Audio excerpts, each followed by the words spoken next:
All right, everybody, welcome to another session with Fractional Exec. We've got a guest today. Eric Hunzeker is joining myself, Neil McLeod, and Scott Mingus. So you gave a couple of really good examples of where you've been able to help companies get it right. Do you have any examples of where you've seen it go wrong? I've done a couple of projects in the trucking space in the not too distant past. So in one instance, it's a company selling high-end professional services into the trucking space. And trucking is an interesting industry. Neil, you have some experience in working in the industry. I know firsthand.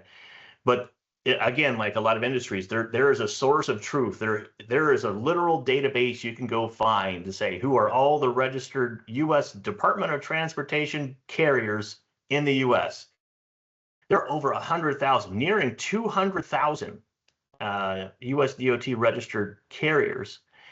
But when you actually start to figure out, okay, which of these would be a good fit for a high-end, six-figure per year kind of a professional services offering, really quickly you're saying, okay, they probably have to have at least 100 or 200 trucks. In the trucking industry has been hit pretty hard recently in the freight recession. They probably need to be making money.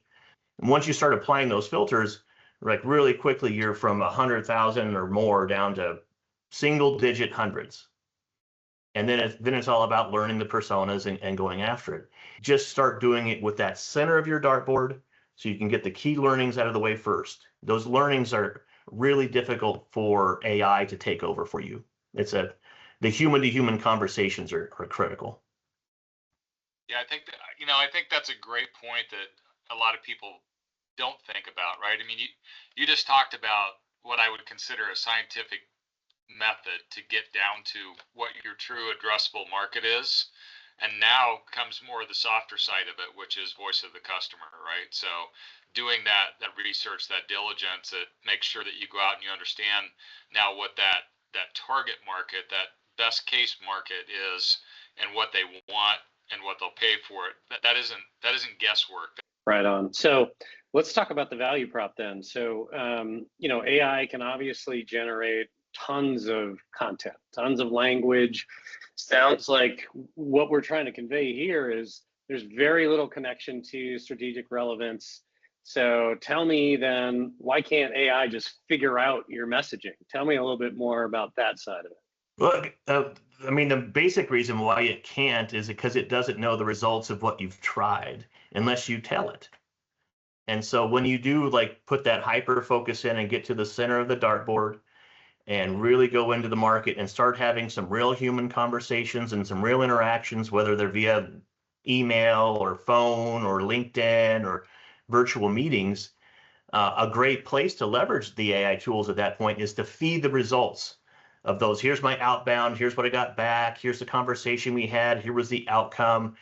You start training your model with those real results, and all of a sudden, old ChatGPT can turn into a pretty good salesperson once it figures out what you've been doing that works and what you've been doing that doesn't work. And it can help you come up with, and iterate on some of those themes. So, but it needs that base set of data to do what it does, to do what mathematically a large language model can do, which is predict the next word.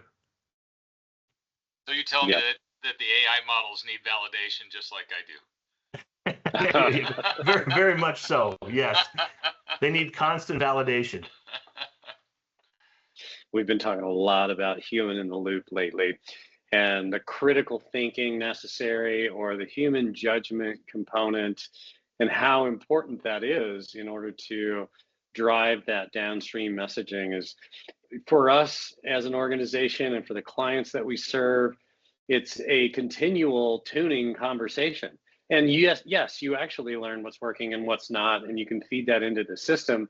But people talk in technology terms about recursive learning, where the system figures out what mistake it's made. That's not as easy when you're talking about the nuance of human interaction.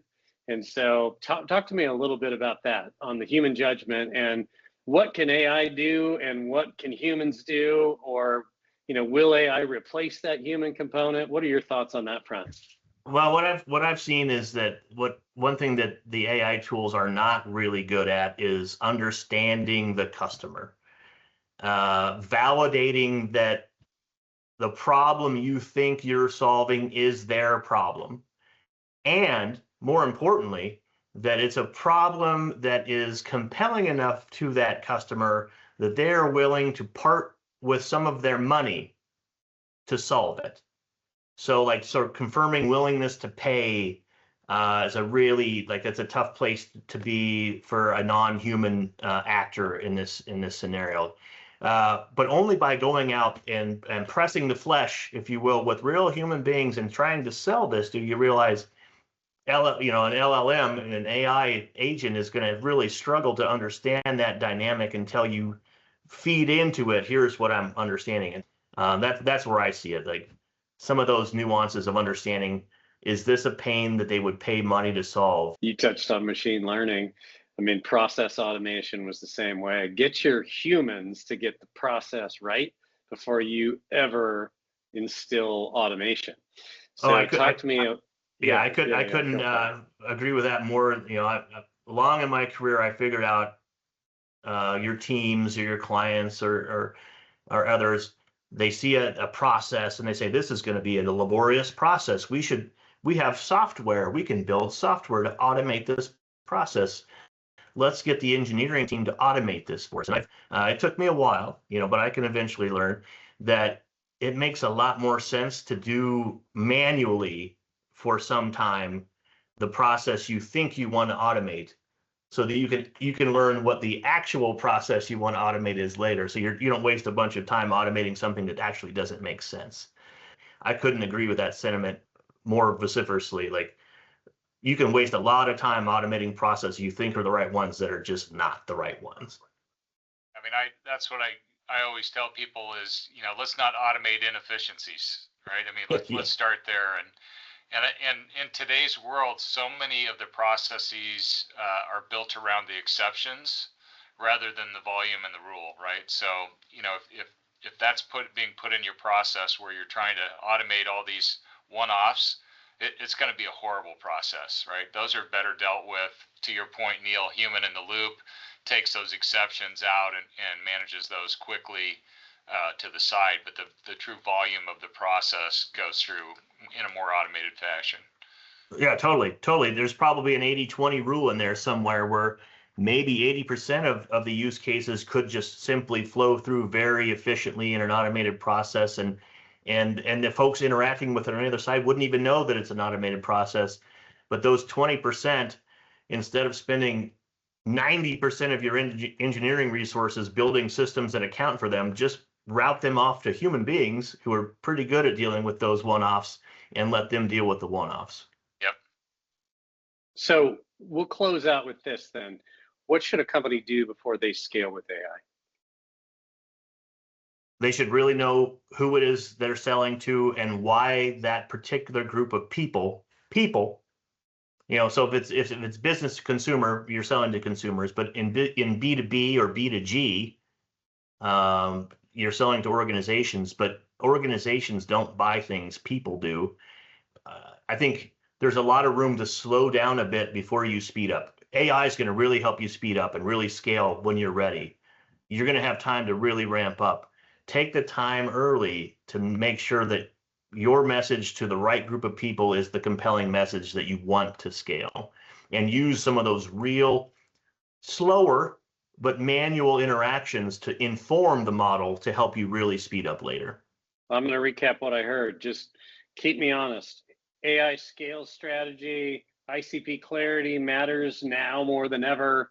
AI can't automate customer understanding, and strategic clarity is super crucial before scaling. Did we miss anything? Yeah, I think in a nutshell, I think you got it right. It's all about clarity. Most of the examples I rattled off are really about helping organizations gain clarity around who this really matters to, who would really pay money for it, and what are the right words to say to them so that they know that you can solve their problem. AI will execute your strategy faster than ever. It will not fix it. Yep, great closing line. So, Eric, appreciate you joining us, and feel free to reach out to Fractional Exec, follow us, like us. The article is posted on LinkedIn under Fractional Exec and also at our Fractional Exec website. So we'd love for you guys to go check it out. Yeah, you can find any of us at fractionalexec.com in the community portion of the website. So thanks for your time, Eric, and your expertise. Really appreciate you sharing that with us. You bet. Thanks, guys. Take care.